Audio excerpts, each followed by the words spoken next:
Se peut-il que des êtres venus d'ailleurs, d'un autre monde, d'une autre galaxie, d'un univers parallèle, d'une autre dimension, soient déjà parmi nous? La question peut paraître complètement folle et pourtant, nombreux sont les chercheurs, souvent indépendants, je le conçois, qui le pensent. D'autre part, au vu des témoignages d'observations visuelles d'OVNI, de rencontres du troisième type, d'abductions, des dossiers déclassifiés récemment par le Pentagone, on est en droit de pouvoir envisager l'inenvisageable. Les extraterrestres sont-ils déjà parmi nous? Ce soir, je vous en dis toute la vérité, rien que la vérité, celle de mes invités. On est en direct sur tous les réseaux sociaux de BTLV, alors bonsoir, bienvenue, je suis Bob Belanca.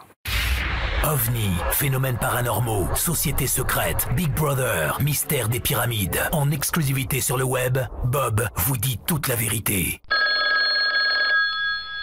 Celle de ses invités. Et si David Vincent avait eu raison, le cauchemar a-t-il déjà commencé? Des extraterrestres sont-ils déjà sur Terre, se fondant dans la masse? Se peut-il qu'ils aient pris une apparence humaine afin de passer inaperçus? S'ils sont là, quel est leur plan? Que viennent-ils faire? Et que viennent-ils chercher? On en parle ce soir avec mes invités, à commencer par Jean-Claude Sidoun. Bonsoir Jean-Claude. Bonsoir Bob. Ravi de vous accueillir une nouvelle fois. Vous êtes passionné d'astronautique et dès 1966, vous allez commencer à vous intéresser au phénomène OVNI en participant aux réunions du GEPA. J'ai bien dit le GEPA. Vous faites partie des quelques ufologues à avoir collaboré avec le GEPAN, puisque après c'est devenu le GEPAN, et notamment sur l'affaire de Cergy-Pontoise où vous résidez aujourd'hui, je crois. On vous donne de nombreux ouvrages sur la collection, sur le phénomène, notamment cette collection que j'ai adorée, puisque pour laquelle vous êtes venu sur BTLV, Encyclopédie mondiale du phénomène OVNI, 1930 et puis 1931, 1943, et la suite arrive, et bien sûr vous viendrez nous la présenter. Et puis il y a ce bouquin également, OVNI, guerre secrète, Jean-Claude Sidoun, qui sont-ils, d'où viennent-ils, que veulent-ils? Voilà, ce sont des bouquins dans la collection Enigma, chez notre ami Jean-Michel Grandcir, bien sûr, JMG. Et puis à vos côtés, Jean Librereau. Salut Jean. Bonsoir Bob. Ravi de vous accueillir, spécialiste du phénomène OVNI depuis de nombreuses années. On vous doit les traductions de beaucoup de livres de chercheurs étrangers. Vous êtes à la tête de Flying Disc France. Vous éditez des ouvrages riches d'enseignements. Toute la collection Flying Disc, vous la retrouvez sur BTLV. Hein. On a fait une page spéciale pour Flying Disc France. Il vous suffit de cliquer dessus. Et puis, il y a ce bouquin. C'est le dernier en date. Roberto Pinotti, Contact OVNI en Italie. Magnifique ouvrage, voilà, qui va vous permettre de découvrir, si vous le souhaitez, l'Italie et ses ovnis. Messieurs, la question, elle est simple. Les extraterrestres sont-ils déjà parmi nous? Avant de rentrer dans le détail, je vais vous diffuser le sondage qu'on a fait, puisqu'on a posé la question à nos viewers, notamment sur Twitter. Pour vous, non, c'est pas l'univers, ça vous êtes trompé, monsieur. Ça, c'est la semaine prochaine.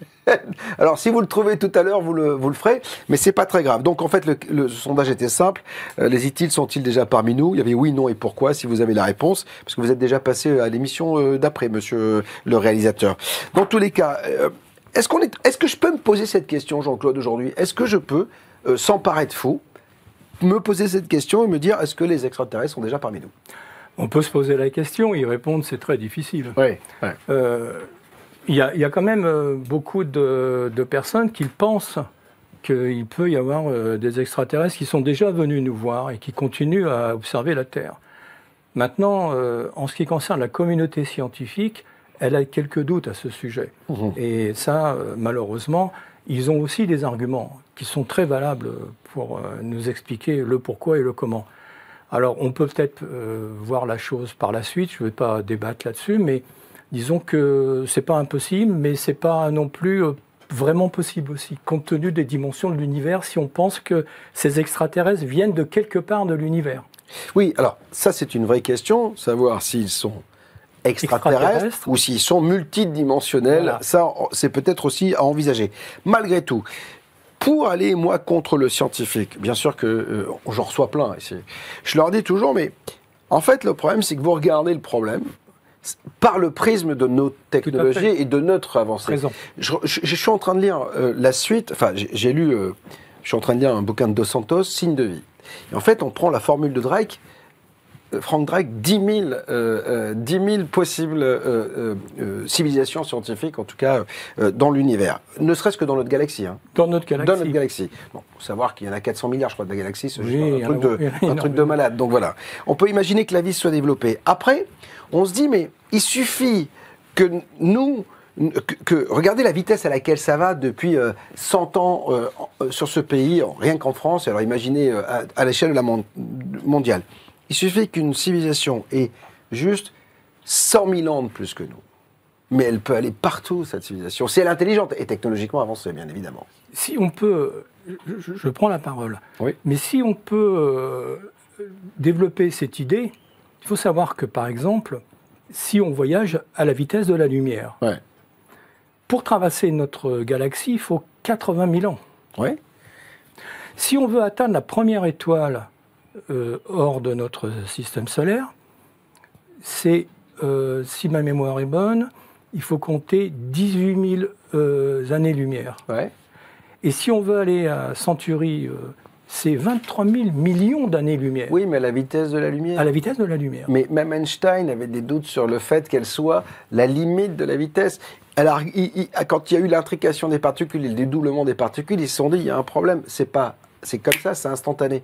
Donc on peut imaginer que d'autres civilisations aient trouvé d'autres moyens de se déplacer. On peut envisager. Voilà. Mais le problème, c'est quand même que, déjà, pour atteindre la vitesse de la lumière, nous, on sait qu'on n'aura pas la possibilité, avant 200 ans, d'arriver au dixième de la vitesse de la lumière. On a plus de chances de les recevoir que d'aller les voir. Donc ça, de là, imaginer qu'on utilise déjà la vitesse de la lumière et qu'on est capable de fabriquer un vaisseau capable de transporter des occupants à cette vitesse, on a du mal à imaginer que des êtres venant de si loin, en mettant si longtemps, puissent venir simplement nous voir, nous faire un petit coucou et repartir sans contact. Mais c'est pour ça que la question elle est posée, sont-ils déjà parmi nous? Parce que si tu viens, à un moment donné, moi quand je vais à l'autre bout du monde, je prends l'avion, je repars pas tout de suite, je reste au moins 15 jours, 10 jours parce que je suis en vacances, voilà. Bon, on se dit que c'est à peu près la même chose. Mais ça, c'est peut-être ça la solution.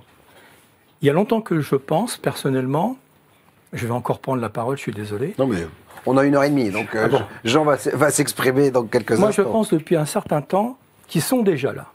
C'est-à-dire, ils sont à proximité du système solaire. Et ça leur permet justement de faire des voyages, aller-retour, autant qu'ils veulent, sans problème. D'autant plus que dans l'histoire de l'ufologie, on sait par exemple qu'au début des années 54, il y a eu des grosses vagues, hein, l'année 54. Au début des années 54, les vagues françaises se sont déroulées à partir du 10 septembre au 30 octobre. Donc ça s'est passé sur un mois et demi. Mais avant la vague de 54, la grande vague française de 54, on avait repéré des satellites autour de la Terre. C'est l'US Air Force qui les avait repérés. Il y avait le docteur Lapaz, qui était un très grand spécialiste des météorites, avec Clint Bush, qui avait découvert la planète Pluton, qui avait été mandaté par le gouvernement américain pour déterminer à quoi ressemblaient ces fameux satellites, qui ont disparu après en 1955. Donc, si on regarde bien, on sait qu'il n'y a pas de satellite naturel autour de la Terre, on le sait très bien, à part la Lune. Donc ces satellites étaient donc artificiels. Bien sûr. Et ils sont repartis. S'ils avaient été naturels, ils auraient peut-être été écrasés sur la Terre. Bien sûr. Ce qui n'a pas été le cas. Donc, à mon sens, à partir de 1954, ce qui peut expliquer la vague de 1954 d'ailleurs, à mon sens, ils nous ont repérés et ils ont décidé de rester dans les environs, si je puis dire. D'accord. Et ce qui leur permet de venir quand ils veulent. De temps en temps venir. De temps en temps, sans aucun problème, de repartir. C'est important ce que vous dites, Jean-Claude, parce que on a posté un article sur une équipe dirigée par une scientifique. Ils ont trouvé des photos vieilles de 70 ans qui montrent 9 étoiles qui disparaissent, c'est-à-dire que sur les planches. Sauf, ils se sont aperçus qu'une demi-heure avant que la photo ait été prise, il n'y avait pas, et 6 jours après, elle n'y était plus. Le même endroit. Donc, ils se sont posé question, et ça date de 1970, c'est ce qu'on voit à l'écran aujourd'hui, donc toutes ces étoiles, voilà, elles disparaissent. Elles n'étaient pas là avant, elles disparaissent après. Donc, ça pose question, et ils se posent la question. Alors après, il y a beaucoup de possibilités. On peut imaginer que ça peut être... Elle avance aussi l'idée que ça peut être des fusées artificielles, etc. Voilà. Parce qu'il n'y avait pas de satellite à cette époque-là. Ça a été pris entre 1948 et 1953, je crois, un truc comme ça. Le premier satellite a été lancé le 4 octobre 57. Voilà, donc on peut imaginer. Alors, avant de donner la parole à Jean, on a retrouvé le sondage, je crois, si je ne m'abuse. Voilà, les extraterrestres sont-ils déjà parmi nous? Oui à 63,9%, non 12%, et pourquoi pas 24,1%. Donc il y a de fortes probabilités. Sur YouTube, 73% disent oui, 8 non, et 19 pourquoi pas. Alors Jean, la question, je vous la pose aussi, pareil. Est-ce qu'on peut se la poser aisément et sans paraître complètement allumé de dire est-ce que les extraterrestres sont déjà parmi nous? Mais encore une fois, merci de m'avoir invité. Content de rencontrer M. Jean-Claude Sidoun, première fois. Merci. D'abord, je vais m'exprimer sur cette question scientifique classique qu'a rappelé vous, Bob et Jean-Claude Sidoun. La vitesse de la lumière, les distances infinies, les galaxies, les étoiles à centaines, milliers d'années-lumière de distance. Je précise que l'étoile la plus proche n'est pas à quelques milliers d'années-lumière, mais elle est à 2,5 années-lumière. Oui, c'est la première. Oui. Et en fait, on peut arriver avec 4 ans. C'est-à-dire, on sort du système solaire en 5 heures et on obtient 4 ans supplémentaires pour atteindre la première étoile. Et il faut 80 000 ans pour sortir de la galaxie, pour atteindre la galaxie. Alors, oui, allez-y, je vous en prie. Donc, en fait, c'est une façon de parler. Bien sûr, je respecte tout à fait le raisonnement qu'on a entendu depuis des dizaines d'années. En fait, c'est pas un raisonnement nouveau. Mais je dirais brièvement, parce que il y a tellement de choses à aborder peut-être en une heure. Mais premièrement, effectivement, comme Bob le rappelle, on est confronté simplement à notre syntaxe scientifique, c'est-à-dire qu'on suppose qu'on ne peut pas se déplacer plus vite que la lumière et que l'organisme humain d'ailleurs ne supporterait pas ces accélérations, ces vitesses, etc. Mais il existe quand même beaucoup de théories. On parlait incidemment dans notre contexte de chercheurs comme Jean-Pierre Petit, par exemple, qui parlent d'univers jumeaux et qui donc sont interconnectés et qui permettent de se déplacer d'un univers jumeau à l'autre et revenir dans notre univers, comme il parle du métro, on descend dans le métro et on accélère beaucoup, parce qu'en surface tout est bondé, on aurait un bouchon qui est l'univers physique tel que l'on connaît, et on passe dans l'autre univers, dans le métro, et on accélère. On a le thème de la pliure de la feuille, Bien sûr. L'espace-temps.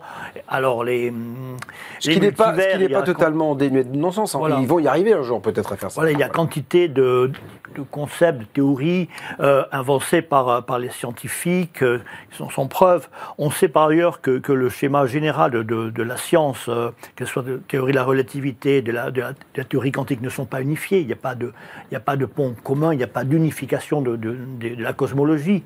Entre la théorie de la relativité et la théorie quantique, il y a encore des grands vides. Ah oui. Ça c'est connu, Jean-Pierre Petit le rappelle également. Et surtout les grandes énigmes que sont la masse de l'univers, l'énergie noire, la masse noire, etc. Ce sont des questions centrales de la cosmologie, à laquelle la science actuelle ne répond pas. Je sais que Jean-Pierre Petit voulait avoir un entretien, une émission avec Jean-Pierre Luminet, et finalement, effectivement, ça n'a pas été fait, parce que Jean-Pierre Petit est un petit peu très vif, ça c'est connu, mais ça aurait été intéressant, effectivement, Jean-Pierre Petit voulait interroger le scientifique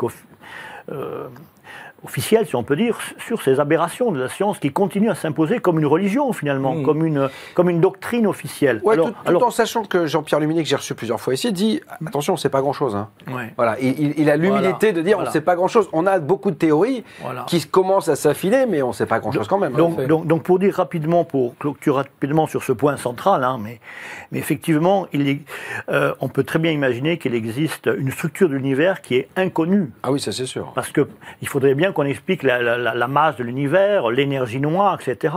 Et donc, il nous manque beaucoup d'éléments donc la science officielle est faible. Il faudrait une mutation, un nouveau paradigme scientifique pour comprendre l'univers beaucoup mieux. Et à ce moment-là, on découvrirait peut-être que le voyage interstellaire est possible, peut-être de plusieurs manières d'ailleurs. Mais maintenant, je veux dire un deuxième point pour finir sur cet aspect, c'est qu'on peut dans tous les cas retourner la question. Évidemment qu'on peut retourner la question. Comme vous le rappelez, Bob, on a de nombreux témoignages de présence d'objets, des classifications récentes du Pentagone ou autres, des objets qui ne sont pas, vraisemblablement pas humains, qui sont présents dans l'environnement terrestre, évidemment du système solaire.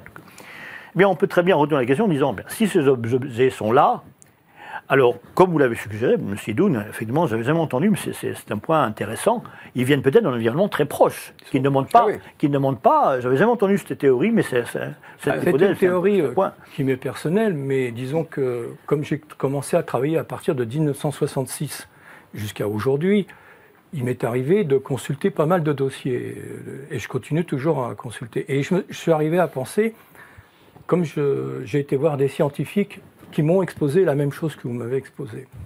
Et je me suis dit, c'est vrai que s'il faut 80 000 ans simplement pour traverser la galaxie, pour sortir, je ne vois pas à la vitesse de la lumière, que nous n'avons toujours pas atteint. Donc il doit y avoir une autre solution. Soit ils ne vieillissent pas... non, mais ou alors il y a cette multidimensionnalité qui pourrait expliquer la présence d'engins qu'on ne maîtrise pas. Il existe, comme j'aurais dit, une multitude de théories. Plein. Elles sont toutes valables les unes que les autres, exactement. Sauf qu'on n'a pas trouvé de finalité. Non. On n'a pas pu donner une équation qui permettrait de dire oui, effectivement, ça peut être ça. Alors, donc, ça reste dans le domaine de la spéculation intellectuelle. Hein. Bon. Maintenant, si on renverse la question et qu'on devient beaucoup plus pragmatique, après tout, s'ils sont déjà là, et pourquoi pas si, par exemple, nous avons déjà été contactés dans le passé. Alors on peut considérer que c'est une ou plusieurs civilisations qui nous ont contactés et qui ont décidé de rester. Et pourquoi pas, ils restent à l'intérieur, peut-être pas à l'intérieur du système solaire, mais peut-être à l'extérieur, ce qui fait qu'on ne les voit pas. On n'a pas d'instruments suffisamment développés pour les voir. Malgré qu'on a des instruments comme Hubble ou... bon. James Webb, là, qui va nous donner plus d'informations. Mais eux, ils ont peut-être un système qui leur permet de se cacher de ce type d'observation simple. C'est simple, en fin de compte. Donc, à mon avis, personnel, mais ça reste à vérifier, je pense qu'ils sont certainement pas très loin.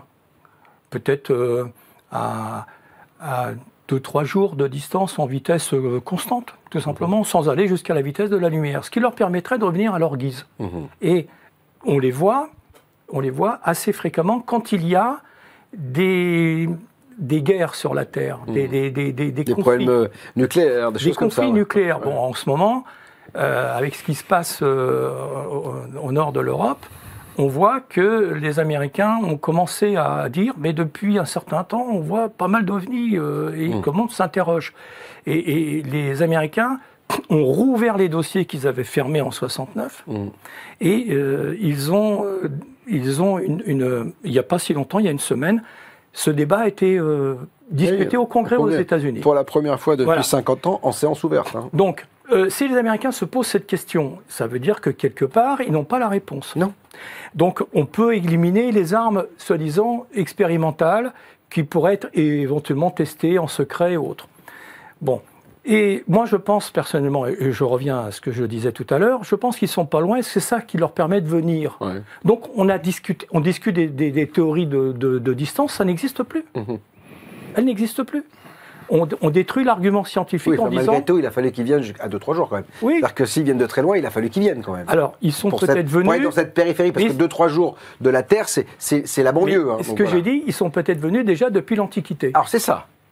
Et donc, ils ont pu venir faire quelques excursions sur la Terre depuis l'Antiquité. On parle d'observation des anciens astronautes, etc. Entre autres.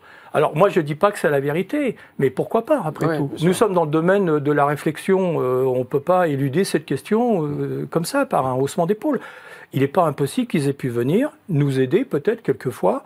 Et puis, bon, si on prend les légendes... on s'aperçoit que, bien souvent, les dieux ont un rapport avec les humains. Prométhée, par exemple, qui a donné le feu aux hommes. Bon, on s'aperçoit le petit pouce que ces dieux auraient donné à l'homme pour qu'on en arrive à ce qu'on est aujourd'hui. Voilà, donc c'est peut-être une image. Hein, quelque part, on voit qu'il y a une certaine corrélation. Je renvoie aux travaux de Mauro Biglino, dont on a posté la dernière émission sur BTLV. Il parle que de ça. Il dit, dans l'Ancien Testament, il n'y a que ça. Alors, je ne dis pas que c'est la vérité. Mais non plus, mais ça fait partie des pistes de réflexion. On peut l'imaginer. Bien sûr. Alors, à partir de là, ils sont quelque part, ils peuvent venir, ils continuent à venir nous voir. Mais ce qui est intéressant, c'est pourquoi ils viennent nous voir. C'est ça la vraie question. Alors justement, on va avancer là-dessus. Je vous rappelle juste quand même que, et c'est ce qui m'a le plus scotché, c'est qu'effectivement avec ces déclassifications par le Pentagone de dossiers, les derniers en date, c'était il y a une quinzaine de jours, on avait fait une émission ici, sont tirés de travaux du MUFON quand même, attention, et on y apprend que des entités ont été observées par des militaires qui ont souvent été brûlés, qui sont revenus psychologiquement défaillants, et qui peut-être même des femmes qui soient tombées enceintes. Vous imaginez, c'est quand même un rapport du Pentagone qui fait mention de tout cela.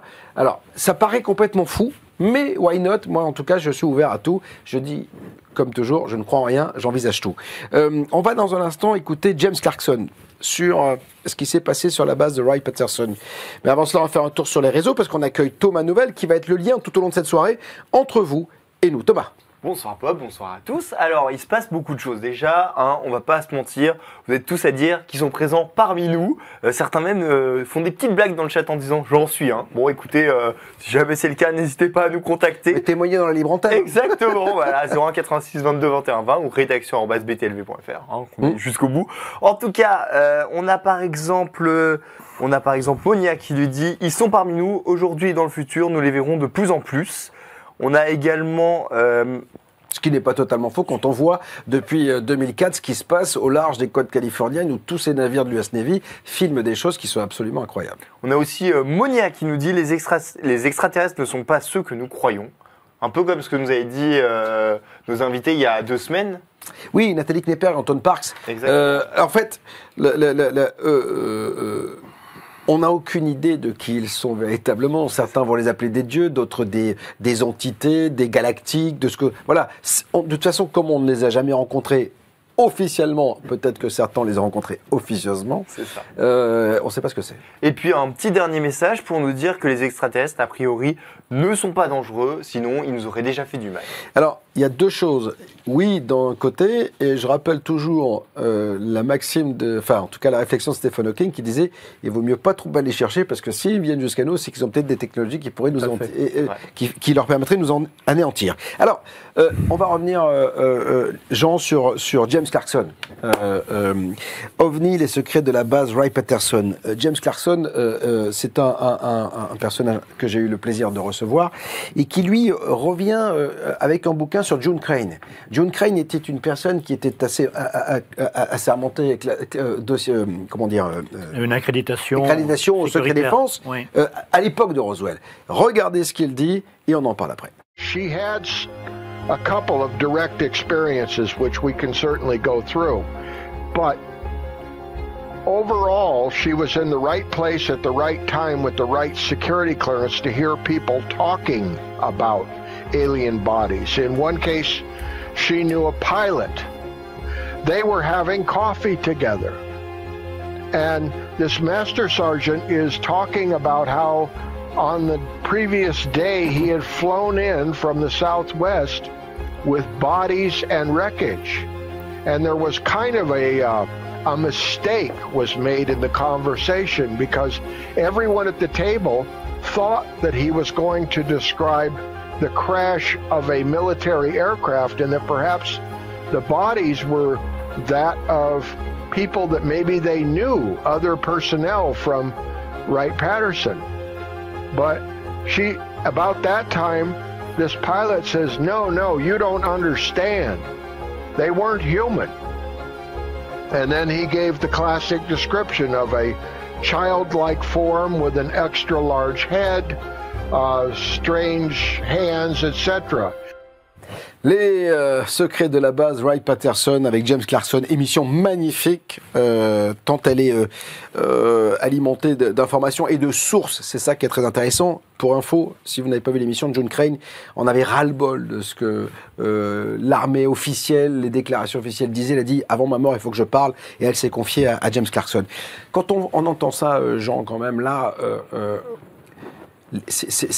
ça fait 70 ans qu'on nous parle de ces petits êtres qui ont été récupérés et tout machin. Donc on voit bien qu'il y a quelque chose, il n'y a jamais fumé sans feu quand même. n'a jamais fumé son feu. Alors, je rappelle que June Crane s'est exprimée en 1997. Bien sûr. Elle est morte peu de temps après, 2 ans après, je crois, un truc comme ça. Un an après. C'est ça, c'est ça. Oui, c'est ça. un an après.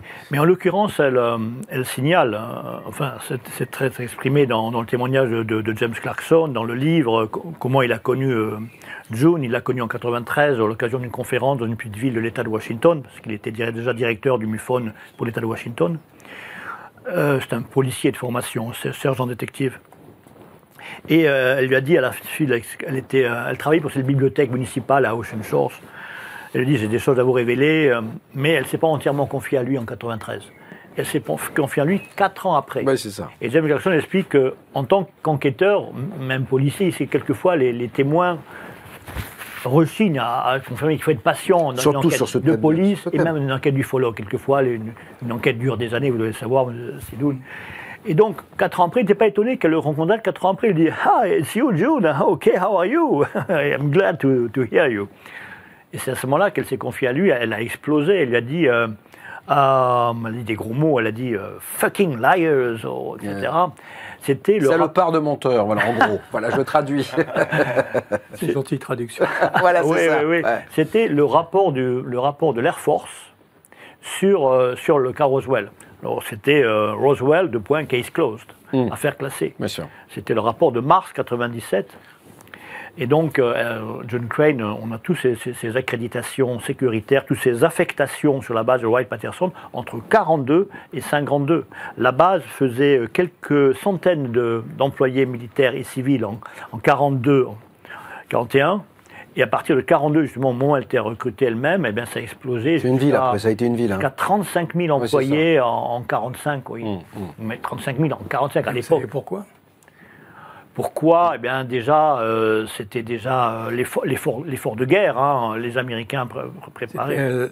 On avait entreposé la puissance nucléaire américaine. Ah bah oui, parce que c'est dans le code. Ce qui fait qu'on a doublé les effectifs, même triplé les effectifs. Oui. On a fait venir des scientifiques pour maintenir en condition les bombes atomiques. On parle de Roswell, on parle pas de Patterson. On parle de Roswell. Ouais. Oui. Mais on ne parle pas de Roswell, là, on parlait de Wright-Patterson. Oui. Je parle de pourquoi les effectifs ont été démultipliés. C'est parce que cette zone a été d'abord très surveillée, puisque c'est là qu'on détenait la puissance nucléaire américaine, qui était la seule au monde d'ailleurs. Et on construisait, il y avait Los Alamos à côté, on construisait d'autres bombes. Et on travaillait déjà sur la bombe H. Il y avait des projets en plus, il y a toujours des projets technologiques, etc. Avec Edgar Tuller. Bon. Ce qui fait qu'on a fait venir beaucoup de scientifiques dans cette zone. Il n'y a pas que des militaires, on a fait venir beaucoup de scientifiques. D'ailleurs, cette zone, dont la zone 51 fait partie, était sous un périmètre très protégé et on ne parlait même pas de la zone. Elle ne faisait pas partie de la cartographie officielle américaine. Non, simplement pour répondre à la question que c'est pas extraordinaire qu'à partir de 1945, les effectifs se sont démultipliés. Donc ce n'est pas quelque chose d'extraordinaire, ce n'est pas à cause de cette histoire. C'est pour une autre raison. Après, la vraie question que j'ai envie de vous poser quand même, parce que... je crois qu'il y a un malentendu, mais je crois qu'on n'a pas le temps de le... Non, mais ce que dit Jean-Claude, il a raison, parce que c'est devenu un endroit où de toute façon, il y avait le projet, et c'est devenu un endroit d'expérimentation pour le projet Manhattan, voilà, exactement.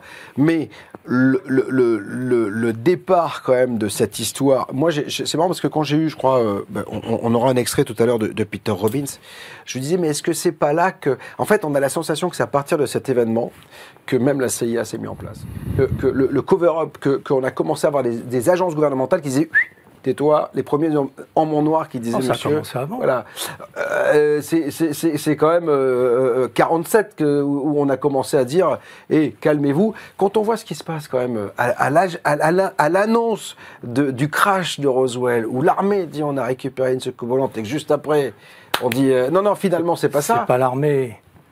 Ah si, c'est l'armée qui déclare, qui va à la radio, qui dit regardez, il y a un document. C'est Walter O qui était le public relation de la base. Oui, mais c'est lui il représente l'armée quand même, Jean-Claude. Non, il a reçu l'ordre de donner une information. Et donc c'est l'armée. L'information a été publiée dans le Daily Roswell Record. Ouais. Et le Daisy Roswell Record, le 9, a démenti l'information. Mais ça, les gens ne le disent pas. Le problème, c'est que c'est pas l'armée. Le Pentagone a repris les choses en main. C'est une personne qui a décidé de donner cette information. D'abord, c'est très facile à comprendre. Ils ont dit, on a récupéré un disque volant. Est-ce qu'ils se sont déplacés? Non, personne, à part Jeff Marcel et Eric Sheridan. Oui, Sheridan. Pourquoi Jesse Marcel, par la suite, il a dit qu'on lui avait demandé de faire ça? Ces deux personnes-là ont été effectivement sur le ranch Foster. Ouais. Ils ont ramassé quelques débris. Bon. Mais la personne qui a annoncé avoir récupéré une soucoupe volante ne s'est pas déplacée. Elle n'a même pas été sur le terrain. C'est une information bidon. Je suis désolé. Donc ça veut dire quoi? Ça veut dire que l'armée a donné officiellement une information bidon? C'est pas l'armée. Ouais, non, mais non mais Jean-Claude, moi je suis militaire, je suis dans une base, même si je suis à Tourcoing et que je suis responsable de la communication de la base. Si j'annonce qu'on a récupéré une soucoupe volante, je parle au nom de l'armée. Non. Bah si. Non, la preuve c'est que le Pentagone a démenti le soir même. Oui mais alors ça peut être le début du cover-up. Non mais il faut raison garder. Oui. Roswell, ça s'est passé le 2 juillet 47. Ouais.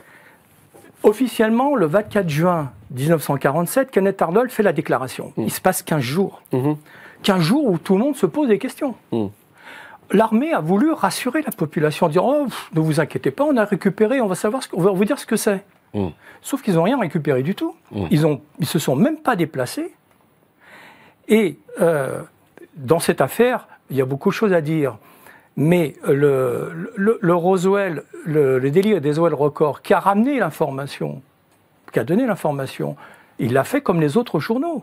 On lui a dit ça. Mais c'est l'officier Walter O de la base qui a donné cette information sans s'être déplacé et sans avoir vu quoi que ce soit. Moi, ce que je trouve absolument incroyable, quand même, c'est que aujourd'hui, tout ce qui est dit depuis 70 ans, qui a été roulé dans la farine, où on dit tout ça, c'était bidon, c'est n'importe quoi.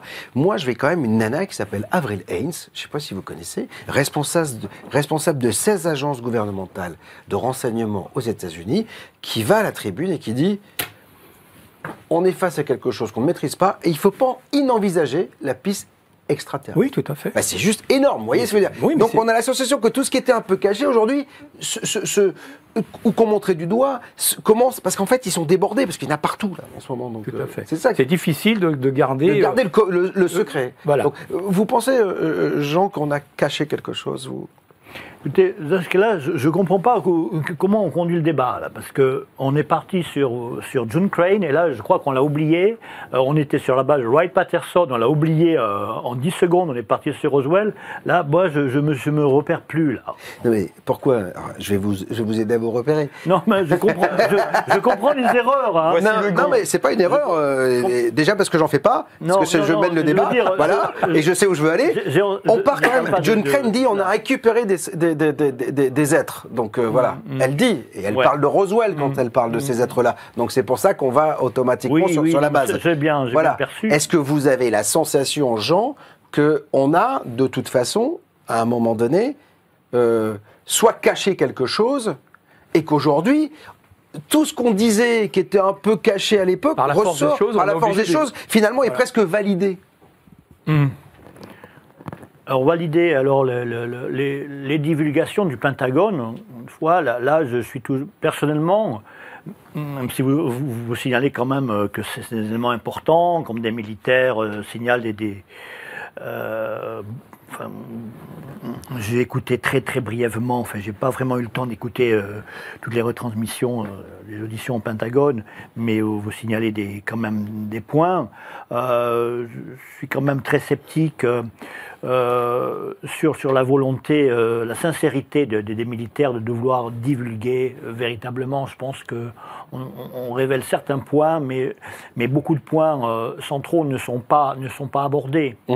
Je pense que la divulgation, je parle de Gilles Bourdet qui me dit que la divulgation doit être progressive parce que la population serait trop choquée, etc. C'est quelque chose qu'on a entendu encore depuis 50 ans. Ça fait des années qu'on dit ça. Moi, j'ai plus envie d'entendre ce raisonnement, non pas qu'il est totalement absurde, mais je dis si les autorités le Pentagone parle, mais le président de la République, Joe Biden, ne parle pas. Alors le Pentagone parle, mais qui est-ce qui parle? Qui sont les chefs du Pentagone? Est-ce que le ministre parle? Qui sont ces chefs?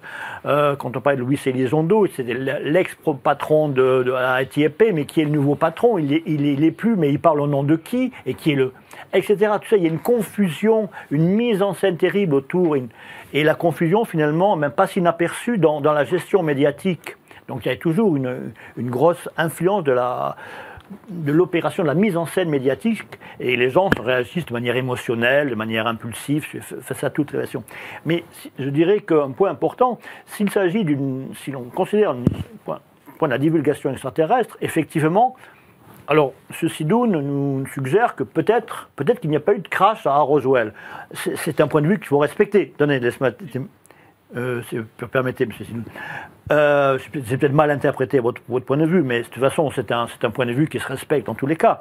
Mais dans tous les cas, s'il n'y a pas eu de crash extraterrestre à Roswell, ou s'il y a eu un crash extraterrestre à Roswell, une divulgation importante consiste à nous parler du crash authentique ou un fake, enfin une illusion, une manipulation de Roswell. Ce serait un point central. Alors, Luis Elizondo, on parle également. Ah oui, Roswell, d'après moi, il me semble que, j'ai bien entendu que, et je dois vous dire que. Oui, des mots, des paroles très intéressantes d'un initié, d'un pseudo-initié, d'un supposé initié. Mais concrètement, on n'a rien. Tout à fait. Alors, on parle de la base de Wright-Patterson. On parlait de John Crane. Excusez-moi, monsieur Sidoun, mais vous avez dit que Roswell a gonflé en population de militaires. Ce n'est pas exactement le cas. Forcément, Roswell, c'est une base qui s'est développée parce que c'était la seule base d'entrepôt d'armes nucléaires, et ce sont les armes qui étaient qui étaient ceux-là qui sont partis à Nagasaki, on le sait, pas par les îles Mariannes, etc. Le projet Manhattan était donc à Los Alamos. C'est une énorme infrastructure. Je connais très bien le dossier, sans prétention, monsieur Sidoun, parce que j'ai traduit un livre qui a eu un certain écho, mais dont on ne parle pas beaucoup, qui est Aztec 1948 de l'auteur, trois auteurs, Frank Tyler, Scott Ramsey et sa femme, qui est un livre vraiment magnifique, très très fort, Bob, et vraiment j'aimerais bien présenter ce livre, que vous présentez ce livre à l'occasion. Et donc c'est une étude extraordinaire, il a passé 25 ans, Scott Ramsey, c'est un ingénieur en câble électrique, qui gagnait très très bien sa vie. Il a passé 25 ans sur cette enquête, qui est un crash qui s'est produit en 48, en mars 48. Oui, au Nouveau-Mexique. Au Nouveau-Mexique, 8 ans après Roswell. Et donc Los Alamos est intéressé dans ce cas. Voilà, je ne veux pas rentrer dans le détail. Mais donc, effectivement, il y avait peut-être une centaine, 100 000, 50 à 100 000 personnes à Los Alamos. L'élite scientifique américaine était là. Bon, ça c'est Roswell, Los Alamos. Maintenant, Wright-Patterson, ce dont on parlait à propos d'une crise, c'est encore autre chose. Wright-Patterson, c'est une base qui avait quelques milliers de militaires, non plus civils, et au moment de l'effort de guerre, en fin 41, puisque c'est en décembre 41, Pearl Harbor, l'Amérique entre en guerre, et ensuite, qui grandit à 35-45 000 employés.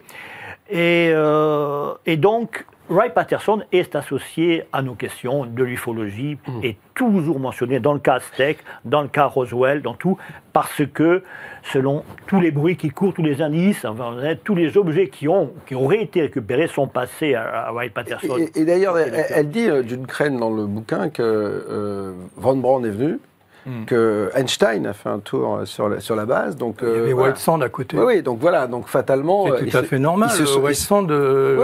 mais ils sont venus, donc voilà, donc ils se sont intéressés à ça. Les nazis qui ont été récupérés de Peningbun ont été transférés de Fort Bliss à White Sand. Wright-Patterson, c'est autre chose, hein, c'est dans l'Ohio, hein, c'est vers les Grands Lacs. Oui, non, mais... Jean... on parlait de Roswell. Oui. Pour vous...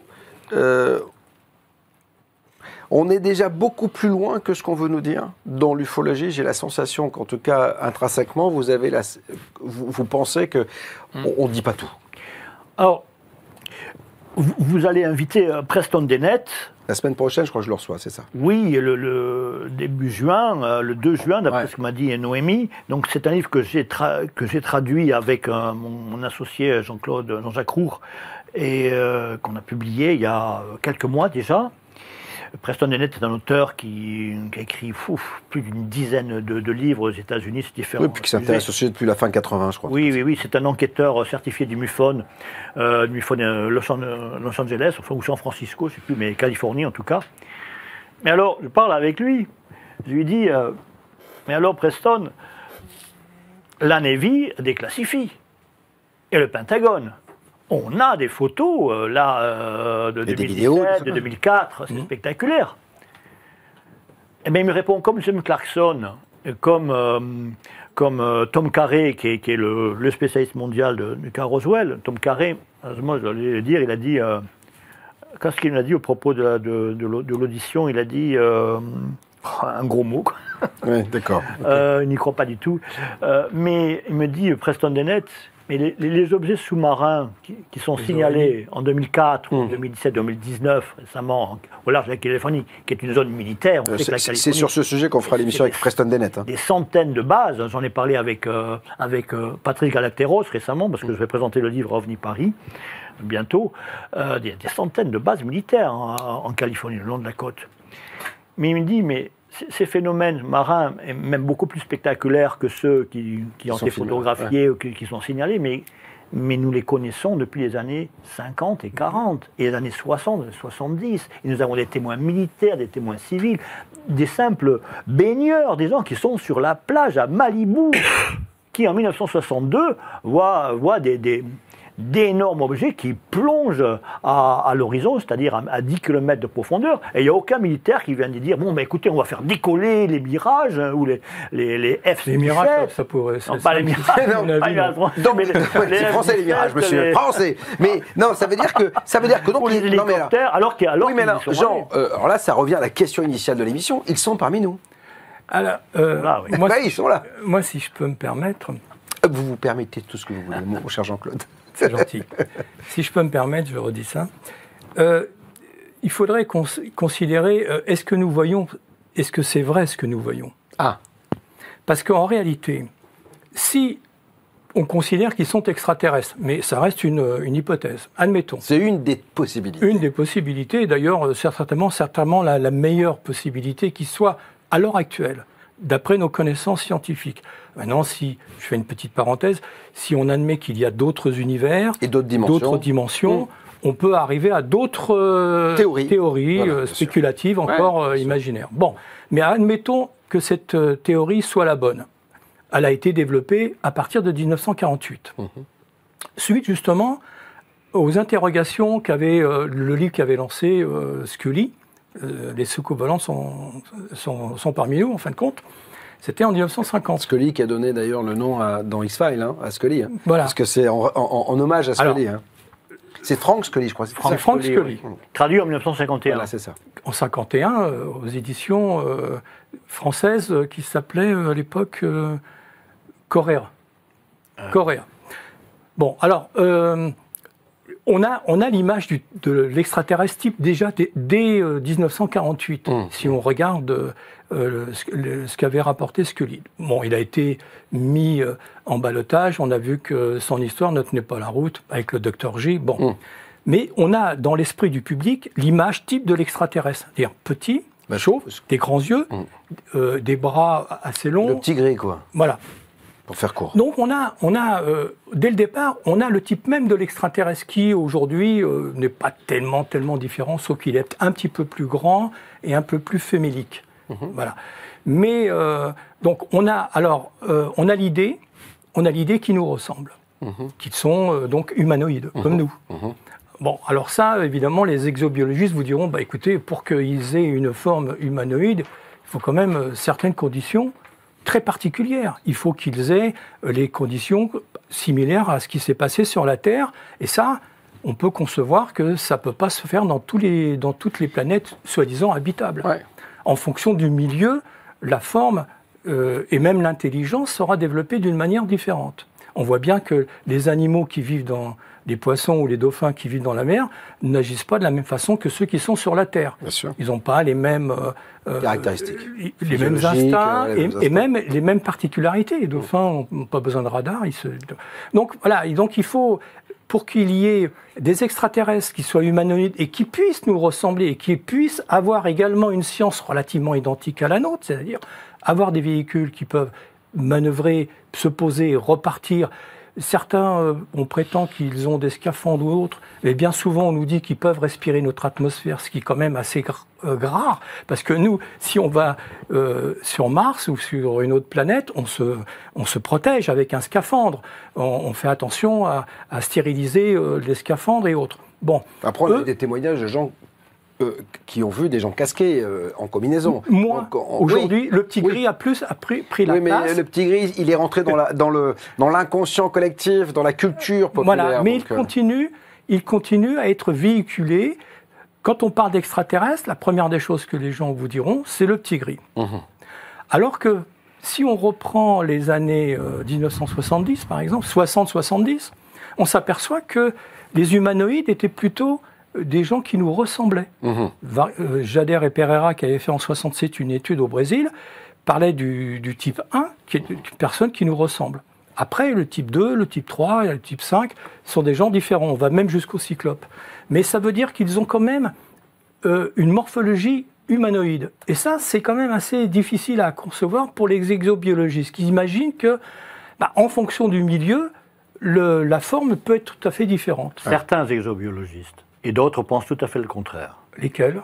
Ah non, vous ne citez pas de nom. Est-ce que je peux prendre la parole maintenant ? Bien sûr, bien sûr. Alors, Jean-Claude Sidoun, c'est intéressant, mais c'est un point aussi très important, effectivement, sur lequel il faudrait peut-être des heures pour débattre. Thibaut Canuti, qui est fâché avec moi parce que on ne dit pas du mal de Jacques Vallée. Je regrette, il n'y a pas de saint en ufologie. On peut critiquer tous les auteurs les plus célèbres. Et c'est ça d'ailleurs de critiquer. C'est pas moi qui critiquais Jacques Vallée, c'est monsieur Donald Smith, l'expert mondial sur Roswell et sur les crashs d'OVNI. Et James Clarkson, l'expert du MUFON sur ces dossiers-là. Donc on a le droit et on a le devoir de relayer les travaux des chercheurs. Mais Thibaut Canuti a rappelé il y a quelques années, justement, entre autres à travers ses études sur les travaux très respectables de Jacques Vallée, comme on le sait, néanmoins, qu'effectivement, la question est tout à fait posée, qu'il existe des normes tout à fait globales sur les conditions de la vie à l'échelle galactique et qu'il puisse exister des constantes tout à fait simples. Alors on sait que... Il y a beaucoup de scientifiques qui sont d'accord avec ça. On sait que le développement les anthropologues, les paléontologues expliquent très bien que, même que ce soit la théorie newtonienne, je veux dire darwinienne ou pas, mais disons que l'être humain, en tout cas, avait besoin d'une oxygénation particulière du cerveau, qui était de mener à la position verticale.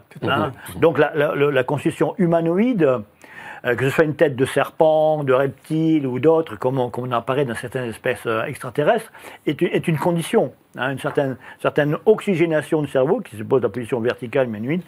Donc voilà, l'idée que des extraterrestres qui vivent à proximité dans une étoile proche, à quelques dizaines d'années-lumière, ou à quelques milliers d'années-lumière, ou à quelques millions d'années-lumière dans d'autres galaxies ou de l'autre régimenté, eh bien, et la même formologie que Jean-Claude Sidoun, que Mathis, que Bob, que moi, n'est pas absurde en soi. Et c'est là qu'est le défi de la réflexion aujourd'hui. Qu'un extraterrestre, au contraire, contrairement, effectivement, les images d'Épinal, du gris, de ceci, cette évaluation sociologique que vous évoquez, en fonction des médias, alors en années 70, il sera comme ça, et puis on parle du petit gris en 48, et bien donc ça rentre dans l'inconscient collectif, il va être comme ça. Bon, il y a cet aspect-là, mais on peut très bien aussi considérer que effectivement le phénomène est réel, et dans tous les cas, que certaines espèces sont humanoïdes à 100%, comme on parle des Nordiques aujourd'hui. Ce sont des questions qu'il faut se poser. Un homme extraterrestre qui vivra à plusieurs centaines de milliers d'années-lumière, il arrivera ici, sera le portrait craché de M. Jean-Claude Sidoun. Ah, il y en aura deux. Donc voilà. C'est une question qu'on a le droit de se poser. Deux pour le prix d'un. Une hypothèse qu'on a le droit de faire. Non, mais On n'a pas de raison de s'interdire. Il n'y a pas de raison de s'interdire effectivement cette possibilité que la vie se soit développée ailleurs. Cette possibilité est actuellement envisagée par pas mal de scientifiques, je le reconnais. D'ailleurs, la forme humanoïde, si on regarde même au départ les observations d'humanoïdes que l'on croit être une humanoïde, parce qu'on ne sait pas, après tout, si ce ne sont pas des projections holographiques, mais admettons, eh bien, ils ont tous une forme humanoïde. Bon, il n'y a rien d'extraordinaire. En tout cas, c'est la forme la plus simple pour choper quelque chose, pour arriver, pour qu'on puisse déjà... Il semble que ce soit la forme la plus répandue de l'univers. Développement psychocognitif. Voilà, c'est ça. Donc, le roi Gourand, moi, je ne dis pas autre chose que ça. Seulement, il peut y avoir les êtres qui nous visitent par l'intermédiaire des soucoupes-ballons peuvent ne pas avoir une forme humanoïde. Et après, on peut imaginer aussi que toutes ces choses que l'on voit quand même, ça peut être aussi des sondes. Des projections. Non, mais des sondes, parce que au-delà même de la projection, nous, on en voit bien des sondes. Regardez, vous me disiez, il y a une sonde qui est partie, qui est sortie de notre système solaire. Voilà. À un moment donné, on peut imaginer qu'eux aussi, vu les distances, ils ont peut-être envoyé des trucs il y a 100 000 ans et qui aujourd'hui nous observent. Enfin, on peut tout imaginer. Donc, sur ce dossier. Il y a peut-être même, et d'ailleurs il y a peut-être les deux, il y a peut-être des extraterrestres qui nous disent et des sondes qui viennent nous voir. Donc, alors il y a des robots, il y a peut-être des robots, etc. Maintenant, la question qui demeure, c'est pourquoi viennent-ils ? Alors, on va y répondre dans quelques instants, en tout cas les questions que je vous poserai, puisque ça faisait partie de mon introduction. Je voulais juste regarder Thomas sur les réseaux sociaux. Eh ben écoute, on est un peu raccord sur la même question, c'est pourquoi ils restent surtout chez nous, c'est vraiment ça qui Est-ce que tu as vu quand même les Sharon Stone quand elle était à son plus jeune âge, Charlize Theron, quand tu vois toutes les jeunes femmes qui sont magnifiques, peut-être que les extraterrestres se disent ouh, pour les canons, elles sont belles les terriennes. Et les Elohim, bibliques. Après, certains pensent que les extraterrestres nous auraient créés et ils seraient pas forcément fans du résultat qu'ils ont eu, mais bon, en tout cas, ils sont là pour surveiller un peu notre évolution, c'est ce que certains disent. Et puis après, beaucoup parlent vraiment d'apparitions très particulières. Alors la surveillance de l'évolution, c'est pas inintéressant, ça voudrait dire quand même qu'il y a un but derrière, parce que si on surveille un élève, c'est pour qu'il fasse bien son travail. Donc là, on va revenir au plan et pourquoi viennent-ils. Je voudrais qu'on fasse un petit extrait de Peter Robbins, un enquêteur à la recherche de la vérité. Regardez, parce qu'il aborde un sujet qu'il faut aborder, bien sûr, dans cette émission. Linda Corteil, the woman at the center of this story, who, in the most famous part of the story, was taken out of her apartment, literally taken, floated through a glass window into a craft, observed by dozens of people. There were two articles in that December 17th, I think, 2017 issue of the New York Times, and the second one was an interview with one or two of the Navy fighter pilots who observed what has now come to be called the Tic Tac UFO. The fact that the United States Navy, on its own, not the Pentagon, but the Navy, said, "What is this? It's not ours. Is there some other branch, the Army, the Air Force? Are you doing this? No? Well then, maybe it's secret Russian craft, like they said in 1947. Maybe it's the Chinese, which is newer. Or maybe it's space people, extraterrestrial." OVNI, un enquêteur à la recherche de la vérité, c'est Peter Robbins. Toute la série, bien sûr, ufologique est sur BTLV. Et je vous rappelle que vous pouvez vous abonner. Il faut être abonné, bien sûr, à BTLV pour pouvoir avoir accès à ces émissions. Il y a un labo solidaire pour ceux qui n'ont pas beaucoup de moyens. Et puis en ce moment, en plus, on a une offre qui vous permet de vous abonner et de profiter de 6 mois gratuits tous les ans. Dépêchez-vous parce qu'elle va bientôt se terminer. Ça fait partie des réflexions que l'on doit avoir quand on évoque les extraterrestres sur la planète Terre. On voit qu'il y a de plus en plus de gens qui disent avoir été abductés. J'avais Géraldine Orozco il n'y a pas longtemps qui disait, etc., avoir été emmenée depuis son plus jeune âge dans des vaisseaux. Est-ce que si, comme vous le dites, Jean-Claude, ils sont peut-être dans la banlieue de la Terre, ça leur permet de venir en enlever quelques-uns, nous étudier, etc. C'est quelque chose ? Oui, alors, pourquoi viennent-ils nous voir? Bah oui, c'est vrai. Ça, c'est la question. La Terre est belle, hein. Quand on voit les autres planètes, on se dit que la Terre est belle quand même. Justement. Justement, et là, on a mis le doigt dessus. Ah. Parce que si on regarde les exoplanètes que nous avons découverts, 3006 ou 3008, je sais plus. On est à plus de 4000 maintenant, je crois. Oui, je ne sais plus le chiffre Ça exact. augmente tout le temps, donc voilà. Voilà. On s'aperçoit que, d'abord, elles n'ont pas les caractéristiques de la Terre et elles sont très, très, très éloignées. La dernière qui pourrait être habitable, elle a été découverte en 2015, elle est à 1400 années-lumière de la Terre. Oui.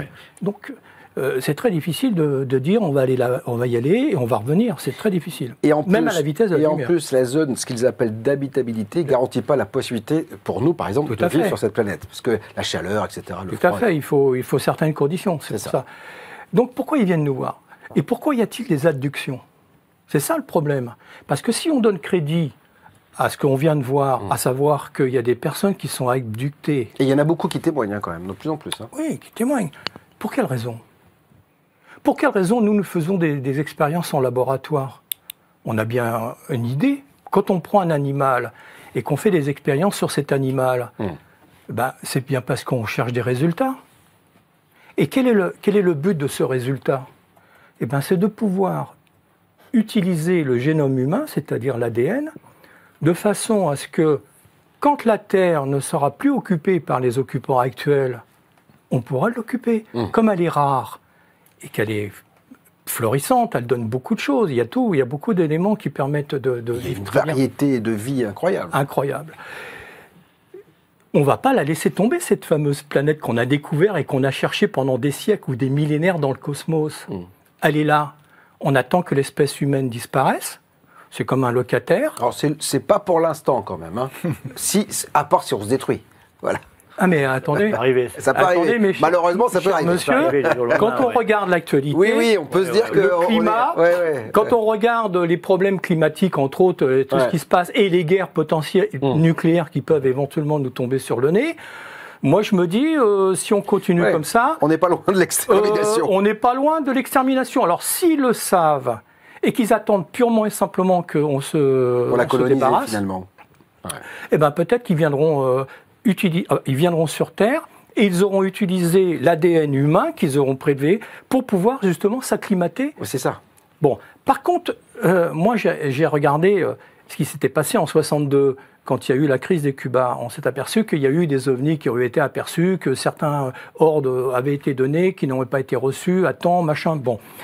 Je me demande s'ils ont envie de récupérer un tas de cendres. S'ils veulent vraiment utiliser la Terre après notre disparition... Il ne faut pas qu'on la fasse péter. Hein. Voilà. Parce que sinon, elle sera... Voilà. Donc peut-être qu'aujourd'hui... C'est pour ça qu'ils déclenchent... En fait, ils enlèvent... Ils sont toujours sur les infrastructures nucléaires.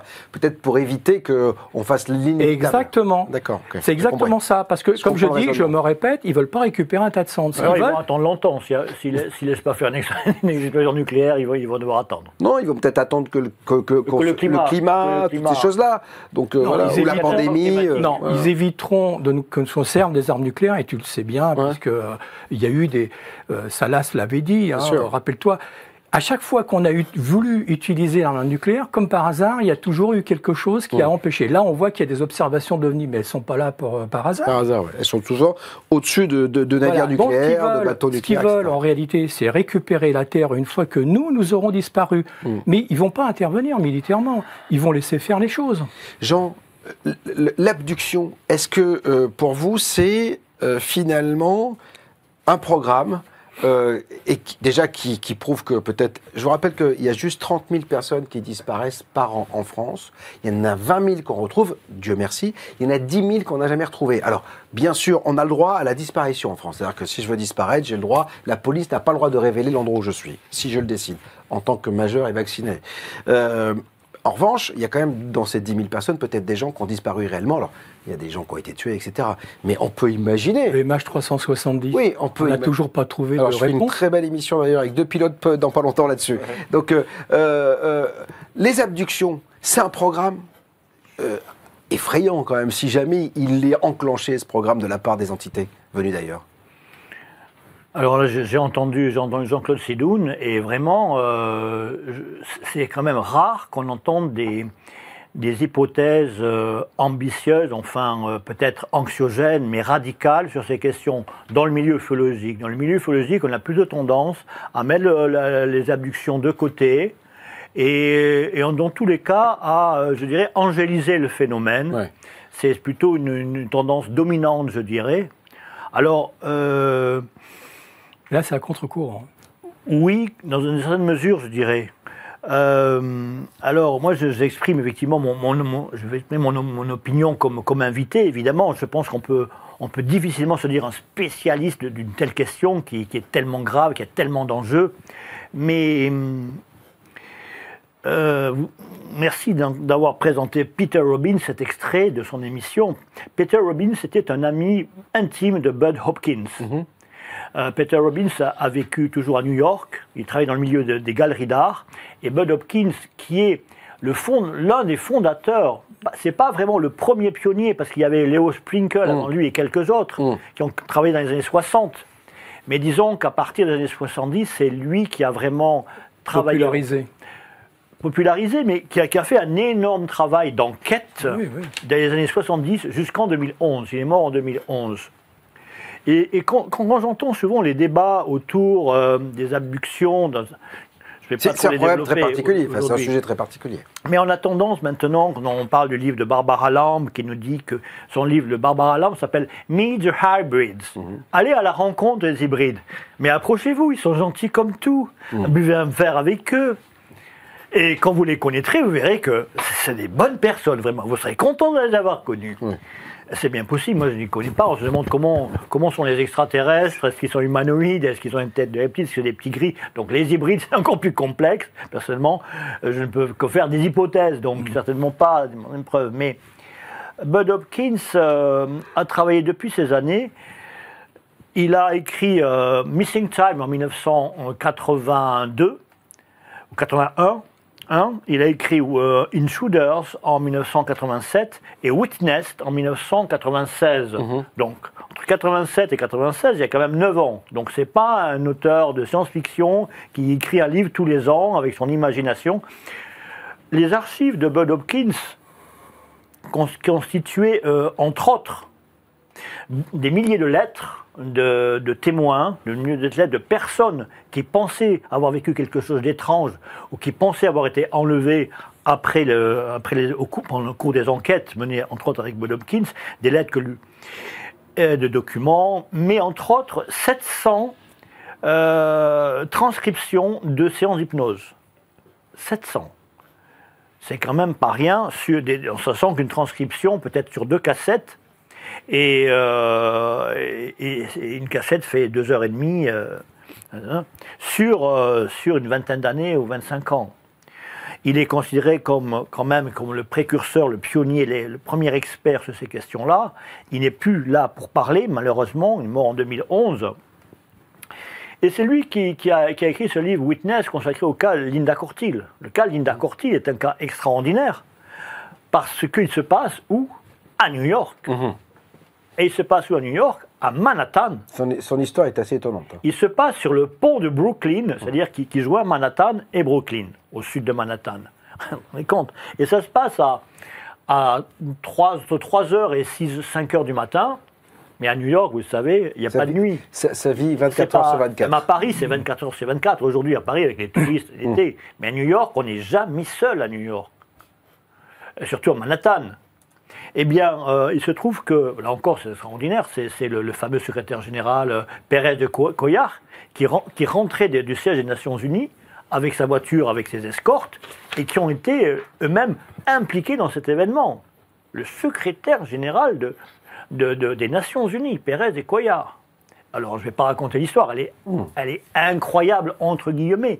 Mais Linda Cortil a été effectivement enlevée d'un immeuble, de sa maison, elle est sortie par la fenêtre, et les voitures ont été paralysées sur le pont de Brooklyn, et tout s'est passé en bas, elle a été conduite en bas sur les rives de la Hudson River, non, de la East River, exactement, le Hudson c'est de l'autre côté, et etc. Je ne raconte pas l'histoire. Mais non, mais en plus, Peter Robbins la raconte dans l'émission, oui. donc voilà. Mais en tout cas, ce sont des cas très réels. Il y a des centaines, des milliers de cas d'abduction. Donc la question centrale, comme vous le dites, M. Sidoun, c'est quel est le sens, qu'est-ce qu'il vise. Alors, vous avez mentionné ce point du matériel génétique, mais évidemment, le matériel génétique s'est étudié dans Missing Time, qui a été traduit en 1995, avec le titre « Les extraterrestres », sont un titre racoleur à la française, hein, ils auraient très bien pu traduire « Temps manquant », tout simplement. Mais il y a des centaines de cas, et les transcriptions de séances d'hypnose donnent le contenu de ces épisodes d'abduction, même s'il y a une question autour de l'hypnose, mais Bud Hopkins s'exprime. Mais le matériel génétique est là. Si je peux me permettre, qu'est-ce qui m'a fait arriver à cette hypothèse? C'est le cas Antonios Villas-Boas, qui s'est passé en 1957. Brésil. Quel est l'intérêt que cet homme ait une expérience sexuelle avec une entité dont on ne connaît pas l'origine? Un fantasme sexuel d'une entité qui était de passage. Alors, je me suis posé la question. Une petite grise. Surtout qu'avant de partir, d'après ce que dit Antonios Villas-Boas, elle lui a dit, enfin, elle lui a fait comprendre. Parce que salut chérie, à bientôt. Elle lui a dit, il y a quelque chose là-haut qui va... Donc je me suis posé la question. Un bébé, quoi. Il y aura un bébé qui Je me suis posé la question. Ouais. Après, il y a eu le cas de Betty Barnett-Hill. Ouais. Même chose. Je me suis dit, mais pourquoi il s'intéresse à la génétique? C'est ça qui m'a commencé à me titiller l'esprit. Et je me suis dit, qu'est-ce qu'on fait nous dans les laboratoires? On fait à peu près la même chose. Et on se fiche pas mal de la souffrance des animaux, malheureusement. Il n'y a aucune morale, là. Tout à fait. Alors, les produits cosmétiques, bien souvent, ils ne sont pas dangereux pour nous. Pourquoi? Parce qu'ils ont été dangereux pour les sur les animaux, les cobayes qu'on a expérimentés, malheureusement pour eux. Mais bon, c'est ça. Et c'est pour cette raison qu'ils n'ont pas eu de sentiment particulier avec Betty, quand ils lui ont enfoncé une aiguille dans l'abdomen. Pour eux... c'était tout à fait le comportement d'un scientifique qui fait face à un singe, face à une souris, quoi, c'est ça, voilà. Donc je me suis dit, quelle est la finalité de tout ça? La finalité, c'était de connaître notre génome, c'est-à-dire de connaître notre ADN. Et pourquoi ils veulent connaître notre ADN? Tout simplement pour nous supplanter, c'est tout. En réalité, et si vous regardez, ils nous ont jamais apporté quoi que ce soit. Tous les récits que nous avons décontactés, quels qu'ils soient considérés vrais ou faux, peu importe, qu'est-ce qu'ils nous ont apporté? Rien du tout. Rien qui dépasse les connaissances actuelles de la science. C'est souvent d'ailleurs, ils viennent chercher. Je me souviens de Maurice Mas, ils viennent récupérer des plans de lavande. C'est-à-dire que ça paraît fou. Mais encore une fois, c'est la diversité. C'est la génétique. Mais bien sûr, c'est la génétique, etc. Alors, ils auront besoin de connaître les plantes sur lesquelles ils vont devoir vivre, dans l'environnement dans lequel ils vont vivre. Ça explique beaucoup de choses en réalité. Ou peut-être font-ils une terraformation sur une autre planète. Quand on les voit prendre des poules comme Marius Deville ou des fleurs en 54 en Italie, ils vont devoir vivre dans cet environnement. Ils ont besoin de le connaître. Nous, c'est pareil. Si on va sur Mars, aujourd'hui, on envoie des sondes qui prélèvent des échantillons pour exactement connaître l'atmosphère de Mars. Il y en a une, elle est ténue, mais bon, il y en a une. Et puis, les roches, les vents, on sait que les vents martiens sont très importants, ils sont même très violents d'ailleurs. On a besoin de connaître. Et c'est ce qu'ils font en réalité. C'est ce qu'ils font. Ils créent des environnements. Ils font de l'exploration spatiale comme nous le faisons. Et peut-être même, ils font comme O'Neill, dans leur vaisseau, ils reproduisent les conditions comme nous on fait avec Biosphere 2. On a reproduit les conditions terrestres. Eux, ils reproduisent les conditions pour voir s'ils peuvent vivre. Et peut-être qu'ils ont besoin de nouveaux échantillons pour améliorer les conditions qui leur permettront d'utiliser la Terre ou d'occuper la Terre quand nous disparaîtrons. Alors moi, je dis toujours, bon, c'est une question de temps, mais les dinosaures ont vécu 60 millions sur la Terre. 60 millions d'années sur la Terre. Nous, c'est quoi l'homme, c'est quoi? Plus. Ils ont disparu il y a 60 millions, mais ils avaient vécu, je crois, plus de 200 153 millions, on parle des premières formes de vie. Il y a 100 millions d'années, il y avait déjà les fourmis, je vous le dis. Voilà, il y a des espèces qui sont... même les requins, les crocodiles, ça fait longtemps qu'ils sont là. Non, mais ce que je veux dire, c'est que nous, on a la civilisation terrestre. Si on prend l'écriture cunéiforme, la Mésopotamie, les Égyptiens, ça a 10 000 ans. Bon, on a une civilisation structuré. Non, mais l'homme moderne, il n'est pas là depuis très longtemps, donc voilà, c'est juste... Voilà. Donc nous, c'est très peu de choses. Mais eux, si ils ont, par exemple, une longévité plus longue que la nôtre, ou si, par exemple, ils ont eu la chance de vivre sur un monde qui s'est développé avant 3 milliards d'années que le nôtre. Donc ils ont forcément une technologie qui nous dépasse. C'est ce que je disais tout à l'heure. Voilà. Mais par contre, s'ils n'ont plus de terre, ça fait des années, des millions d'années peut-être même, ou des centaines d'années, peu importe la quantité des années. S'ils cherchent une terre promise quelque part et qu'ils ont découvert la Terre, et comme on sait qu'elle est relativement assez rare dans l'univers, hein, tout du moins les mêmes caractéristiques que la Terre, on en trouve, mais elles ne sont pas comme sur la Terre. Donc c'est ce que disait Albert Ducrot, ce qu'il avait lancé à l'époque, la chaîne bleue. Ils ont peut-être envie de la garder, la Terre. Si vous trouvez un très bel appartement, mais il est occupé, l'appartement, bah, vous le voulez. Vous savez quoi? C'est du viager. Hein. En fait, ils font du viager pour prendre En fait, ils font du viager, c'est-à-dire qu'ils misent sur notre disparition en espérant récupérer leur appartement qui sera la Terre. Alors, on va continuer à parler. Propriété. Voilà, exactement. On parlera de tout cela encore et on va continuer parce que ce soir, le thème, si vous arrivez, c'est les extraterrestres sont-ils parmi nous? Il est un peu plus de 20 heures. OVNI, phénomènes paranormaux, sociétés secrètes, Big Brother, mystère des pyramides. En exclusivité sur le web, Bob vous dit toute la vérité. Celle de ses invités. Et mes invités ce soir, c'est Jean-Claude Sidoun, qui, je vous le rappelle, a sorti 1900-1930 Encyclopédie mondiale du phénomène OVNI et 1931-1943. L'occasion pour vous de découvrir tous ces cas extraordinaires. Et puis, il y a le représentant de Flying Disc, mais cette fois-ci, France, c'est notre ami Jean Librereau. Je rappelle que tous les bouquins, vous les trouvez sur btlv.fr. Et puis, il y a ce bouquin, Roberto Pinotti, Contact OVNI en Italie. C'est le dernier ouvrage de Flying Disc, en tout cas, que nous avons reçu. Je voulais juste qu'on fasse un point sur les réseaux, parce qu'il y a beaucoup de monde ce soir, et j'imagine que ça parle énormément. Effectivement, ça parle beaucoup. Alors, on va pas se mentir, hein. Ils sont tous persuadés qu'ils sont parmi nous. On avait d'ailleurs fait un petit sondage, on n'en avait pas parlé avant, mais 88% sur YouTube pensaient qu'ils étaient bien parmi nous. Donc vraiment, vous êtes une majorité là-dessus. Alors, on parlait beaucoup des abductions. Oxygène lui dit que ça peut être aussi pour nous observer, mais pour qu'ils s'observent eux-mêmes. Parce que, bah, du coup, comme on le dit, certains peuvent être des extraterrestres. On a également Lewis qui dit que quand on se fait abducter, c'est pour nous donner des super pouvoirs ou nous rendre un peu surhommes. Voilà, c'est ce qui est... Ils sont pas tous revenus avec des super pouvoirs. Oui, donc, on est d'accord. En tout cas, c'est la proposition de Lewis. Et puis, on a une question d'une auditrice qui nous demande pourquoi ne pas parler des galactiques et des arthuriens. Voilà. Alors, les galactiques, ça aussi, c'est la Confédération Galactique, les arthuriens, tout ça. Après la porte, elle est ouverte, elle est grande ouverte. Donc, ça peut, on en a déjà parlé de la Confédération Galactique ici. Je pense qu'on fera toujours des émissions. J'ai encore enregistré Léna Favre, que vous allez découvrir la semaine prochaine, qui est une médium et qui dit être en contact avec des galactiques. Elle me dit c'est des extraterrestres, ça peut être plein de choses. Bon, ça, c'est encore un autre sujet. Je voulais revenir sur David Jacobs, parce que je crois que vous avez traduit le bouquin de David Jacobs. Il était venu ici, c'est ça, vous l'avez traduit, hein? Oui. Il était venu ici, David Jacobs, docteur en histoire. Alors, il faut le rappeler, c'est docteur en histoire, il n'est pas docteur en biologie, mais lui aussi a fait des centaines d'hypnose. Il a repris un peu le travail de Bud Hopkins. Et lui, il me disait quelque chose d'assez effrayant. Je crois qu'on la retrouve, l'émission sur btlv.fr, elle est encore en ligne. Il me disait quand même qu'il y avait des programmes qui avaient d'hybridation, d'insémination, de prélèvement. C'est-à-dire que là, on a vraiment la sensation qu'on est du bétail, quoi. Tout ça. Et ça confirme ce que je viens de dire. Ouais, c'est ça. On est juste à étudier pour éventuellement...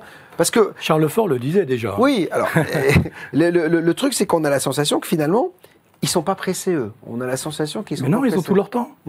Ils ont tout leur temps. Je m'excuse de reprendre la parole, mais ici, ils sont là depuis l'Antiquité, par exemple. Nous, on voit bien qu'il s'est passé 2000 ans entre les Romains, par exemple, et nous. Hein. Bon. Mais ils sont toujours là, on voit les mêmes choses. Le phénomène n'a pas tellement évolué. Il a évolué dans la forme des objets observés. Mais le mimétisme est toujours le même. Ils atterrissent, ils repartent, il y a quelques contacts. Bon, ça n'a pas changé depuis 2000 ans. Donc en réalité... Il y a quelque chose que je voudrais évoquer avec vous, parce que je vais recevoir bientôt les réalisateurs d'Ariel Phenomenon. Vous savez, il y a un documentaire qui est sorti sur ces enfants qui ont été en contact dans une cour d'école. Voilà. Oui, donc, oui, je reçois du Sud. Voilà, je reçois le réalisateur bientôt. Et tous, disent ces enfants, les petits êtres qui sont venus nous voir, nous montrer des images de la Terre en feu, de la Terre de l'écologie. Et souvent, il y a plein de gens qui disent avoir été en contact et on leur a envoyé par télépathie des images. Alors c'est marrant parce que, mais là ça veut dire deux choses. C'est-à-dire qu'on a la sensation qu'il y a peut-être une population extraterrestre qui veut nous pomper notre ADN. Ou nous montrer notre avenir, voilà. tout simplement. Et une autre qui vous dirait, attention les gars, regardez où vous allez, si vous continuez, ça. D'un côté il y a la bienveillance et parfois il y a un peu de méchanceté, quoi, en fait, c'est ça. Oui. Alors, vous m'avez interrogé sur David Jacobs. Ouais. Donc, je pense que, puisque David Jacobs est évoqué, il faut prendre le temps de présenter son travail. On n'en a pas beaucoup. Hein, oui, mais concrètement, parce que là, il s'agit, par exemple, d'un programme d'acquisition de la planète Terre. Acquisition planétaire, c'est un peu l'hypothèse que vous suggérez, que vous évoquez, M. Sidoun. David Jacobs a commencé son travail en 1982 dans les pas de Bud Hopkins. Ouais. Il a été formé par Bud Hopkins pendant 4 ans, entre 82 et 86. Je le connais personnellement parce que j'ai traduit le livre « Il marche parmi nous », qui est sorti en 2017. Oui, parce que c'est pour ça que je l'avais reçu ici. Oui. Et il m'a dit qu'il n'a pas fait une seule séance d'hypnose avant 4 ans de formation aux côtés de Bud Hopkins. Sachant que David Jacobs était professeur d'université à l'âge de 35 ans.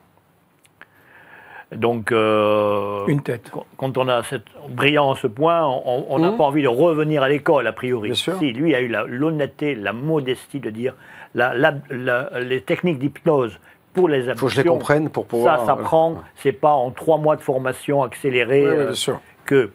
Et il m'a dit beaucoup de choses sur les techniques d'hypnose et sur les techniques d'interrogatoire. Bref, on n'a pas le temps d'exposer cela.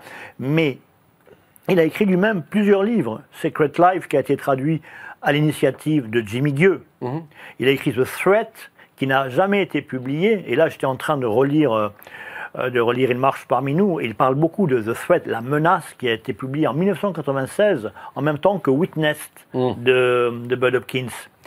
Et c'est là qu'apparaît effectivement, dans The Threat, apparaît très clairement la présence des hybrides et les programmes, évidemment, d'utilisation du matériel génétique et de création de races qui, selon Jacob, sont destinés effectivement à l'infiltration, à l'insertion dans l'univers terrestre humain, en vue effectivement d'une acquisition planétaire. Alors, effectivement, pour le public, c'est effrayant. Hein, et de toute façon, quand je dis à des personnes qui ont intérêt à lire ce livre, je leur dis, écoutez, ne le lisez pas, ne faites pas lire à des personnes qui sont trop fragiles. Donc là, j'avertis le public de but élevé, des abonnés, qu'effectivement, on ne doit pas mettre ce livre dans les mains de tout le monde parce qu'il est effrayant dans ses contenus, même si dans la forme, dans les chapitres, bon, ce sont des récits, des transcriptions de séances d'hypnose, etc., et des synthèses, mais effectivement, Jacobs a commencé en 1982.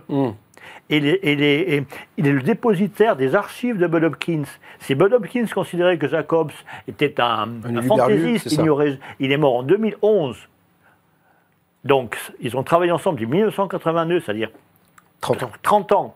Il lui a confié toutes ses archives. Jacobs est le dépositaire de toutes les archives. Et Jacobs lui-même a 2000 cassettes de séances. Il a fait plus de 2 fois le nombre de... Et donc, effectivement, le livre expose, c'est une sélection de 14 cas qu'il a étudiés sur plus de 20 ans.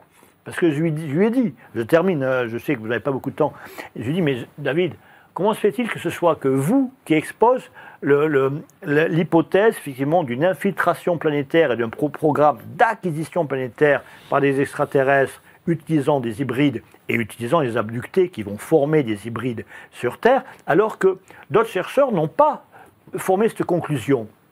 C'est une question légitime, et avec tout le respect que j'avais pour lui, je devais lui poser la question. Il me répond, Jean, c'est tout simple. Aux États-Unis, quelqu'un qui pratique l'hypnose facture $100. Et la personne qui est dans le besoin, qui croit qu'il lui est arrivé quelque chose, va payer $100, va payer 2 fois $100, mais ne va pas aller au-delà de $200 parce qu'elle n'a pas un budget pour ça. C'est-à-dire que lui, Bud Hopkins, ont travaillé gratuitement pendant 20, 30 ans, et il me dit en plus, dans tous les cas, qu'on facture ou qu'on ne facture pas, un épisode d'abduction, on ne peut pas l'explorer en une séance. C'est impossible. Donc il faut plusieurs séances ou plusieurs dizaines de séances. C'est ce qu'il a fait avec Calvin Parker, etc.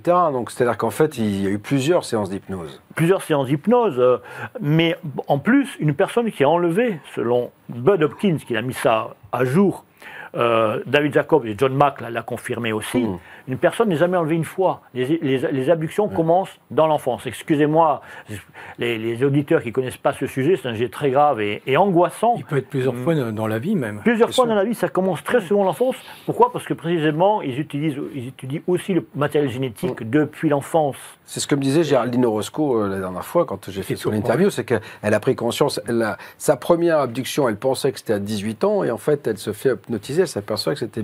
Et pour quelle raison ? C'est parce qu'ils hybridation. Alors, déjà, elle sait qu'elle est tombée enceinte, elle n'a jamais eu de petite amie, enfin ça a été assez fou. C'est encore une fois sur btlv.fr. Et pour les plus rationnels, encore une fois, j'ai vu quelqu'un qui disait c'est l'émission des fantasmes. Non, c'est l'émission où on envisage tous les possibles. C'est ça, c'est comme ça qu'il faut envisager, mais en tout cas, on s'autorise à s'envisager tout cela. Est-ce que on peut imaginer... Tout à l'heure, en tout début d'émission, j'ai parlé de David Vincent, parce que je trouve que cette série elle est absolument incroyable, parce qu'en fait, elle est précurseuse de tout. Et le cauchemar... David Vincent doit prévenir la population que le cauchemar a déjà commencé. Quand on entend ça, on se dit, putain, mais il y a quelque chose, il y a un programme qui se fait qui est quand même assez effrayant. Mais dans Les Envahisseurs, ils étaient parmi nous. Est-ce que vous avez peut-être imaginé que des hybrides sont déjà parmi nous, parce qu'il y a des chercheurs qui disent ça, ont pris apparence humaine et se baladeraient parmi nous. Si la question m'est posée, je ne pense pas. D'accord. Honnêtement, je ne le pense pas. Je ne dis pas que ça ne peut pas être la vérité. Personnellement, je ne le pense pas. Je pense qu'ils en sont encore à étudier notre génome. Ils en sont encore à étudier la façon dont ils pourront se comporter comme nous nous comportons aujourd'hui. C'est-à-dire sans accessoires respiratoires et autres. Ils sont... comment on peut imaginer même qu'un être venant d'ailleurs puisse supporter notre environnement avec tous les microbes qu'il y a. Ici, dans cette pièce, il y a énormément de microbes. Mais nous, ça ne nous touche pas, parce que ça fait des centaines de milliers d'années que le corps humain s'est habitué. Mais il suffit d'un microbe, d'un virus qu'on ne connaît pas et on voit ce que ça a donné. Hein, donc voilà. Mais en Amérique, oui, voilà. Conquête de l'Amérique. On le connaissait, hein, le virus. Oui, non, mais ce que je veux dire, c'est que voilà, on l'a pris dans la gueule. Justement. Alors eux, c'est encore pire. Mais oui, mais c'est exactement la guerre des mondes. Hein. C'est à la fin, ils se barrent parce qu'ils ne supportent pas les environnements. D'ailleurs, George Wells avait de ce côté-là, avait été un précurseur. Oui, moi je pense que... Et les biologistes aujourd'hui conçoivent ça, ils se disent, mais comment ils peuvent vivre de notre façon ? Sinon, les abductions n'existeraient plus. Bien sûr. Donc s'ils ont besoin de toujours prendre des personnes pour des raisons diverses et faire des expériences, surtout dans la même famille, c'est parce qu'il y a quand même un résultat qui doit être obtenu obligatoirement. Donc je ne pense pas qu'ils vivent encore parmi nous. Je ne dis pas qu'il n'y a pas eu des cas où des personnages, des entités dont on ne connaît pas la provenance, et puis ont pu venir sur la Terre. Faire un tour sur la Terre. Et puis repartir. Et même peut-être, pourquoi pas. Mais regardez, jusqu'à maintenant, on n'a pas de preuve de ça, parce que l'ADN... Après, si je suis extraterrestre, j'essaie de me fondre dans la masse. L'ADN, il est partout, c'est le même. On n'a pas un ADN différent quelque part. Tous les êtres qui vivent sur la Terre ont les mêmes cellules génétiques. C'est le même processus. Après, il est propre à chacun l'ADN, quand même, Jean-Claude. Oui, voilà. Mais en fait, il n'est pas différent. Hein. Oui. Ce que je veux dire, c'est que s'il y avait un apport extraterrestre, je ne vois pas pourquoi, on ne le décèlerait pas. On l'aurait dû déjà le déceler, à moins qu'ils sont tellement en avance qu'ils peuvent encore brouiller les pistes, ils peuvent génétiquement nous tromper. Exactement. C'est pas impossible. Voilà. Jean, vous vouliez dire quelque chose ? Je veux répondre. Hein. Ouais. C'est une question. Vous répondez à votre manière. Bon, disons que... Dire que dans ce que vous dites, je ne dirais pas que c'est contradictoire ce qui a été dit antérieurement, mais concrètement, je reprends. Bud Hopkins, Peter Robbins, Bud Hopkins, David Jacobs. Donc on est là, dans des témoignages, des enquêtes en tout cas, sur du prélèvement de matériel génétique. Matériel génétique.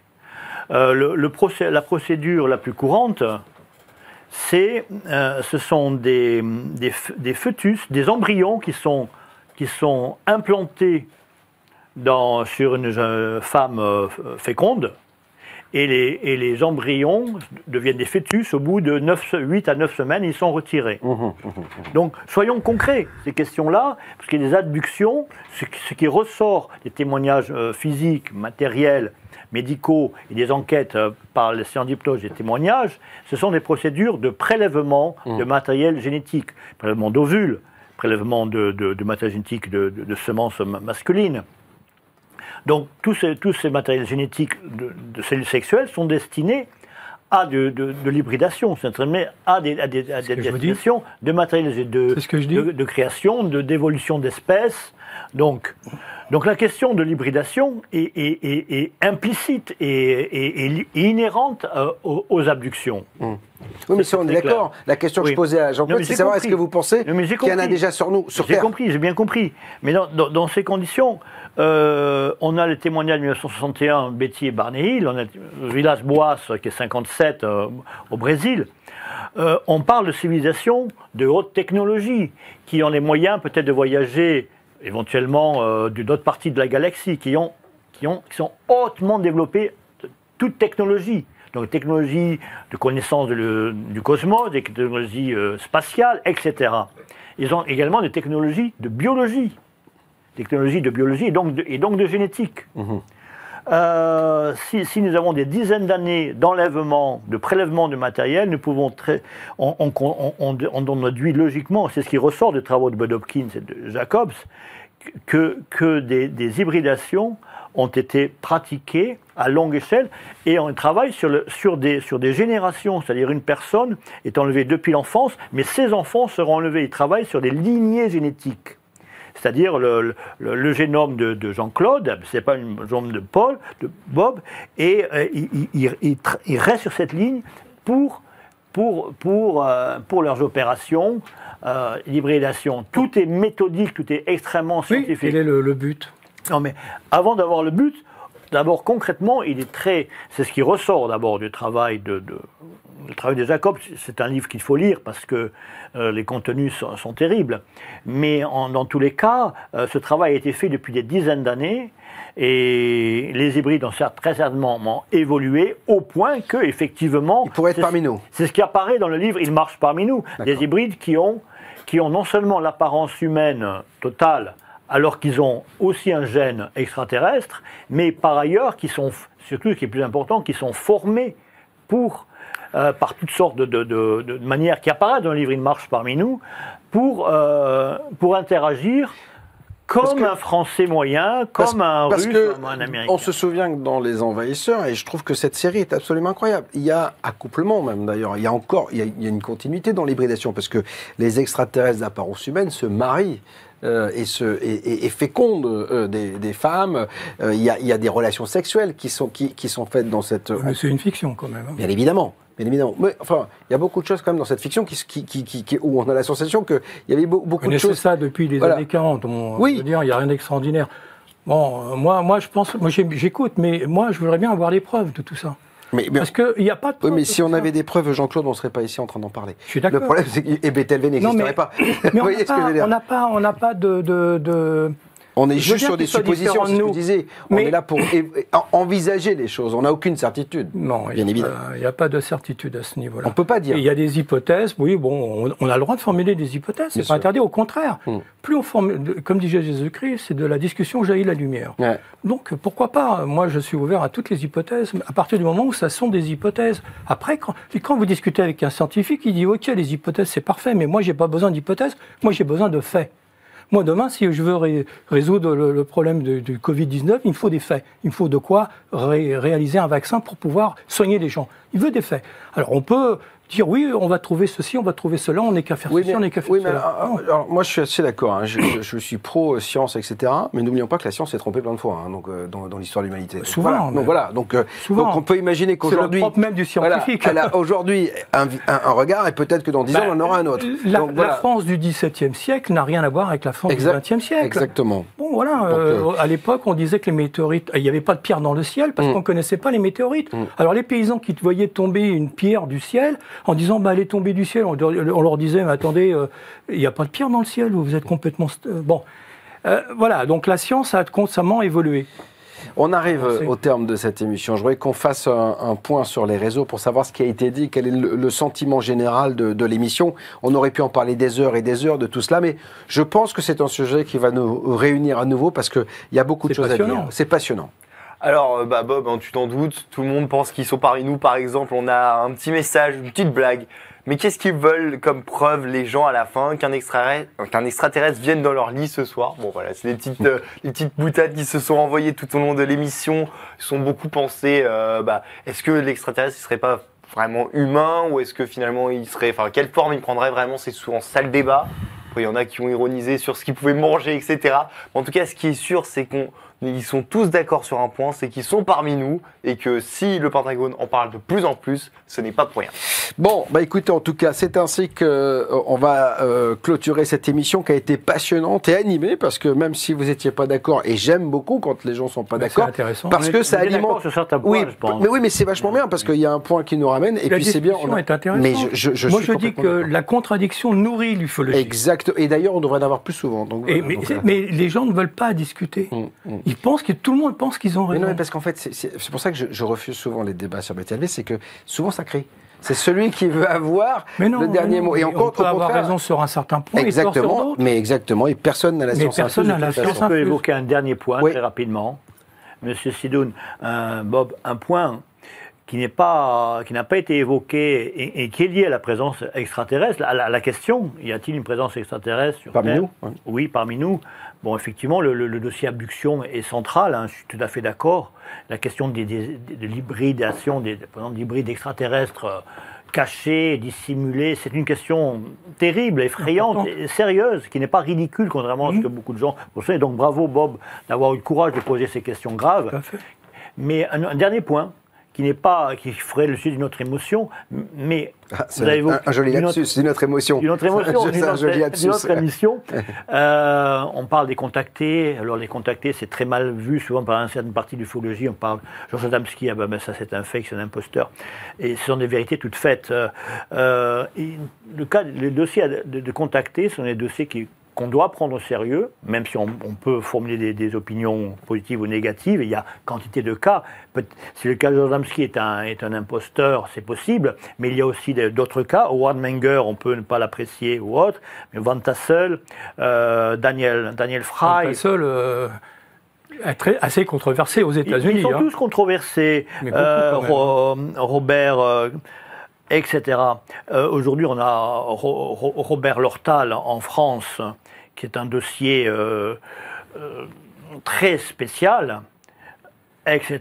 Il y a des cas de contactés, des dossiers importants, mais les contactés, il y a le dossier Amicizia en Italie, qui est en partie dans ce livre Contact une présence qui aurait duré plusieurs dizaines d'années.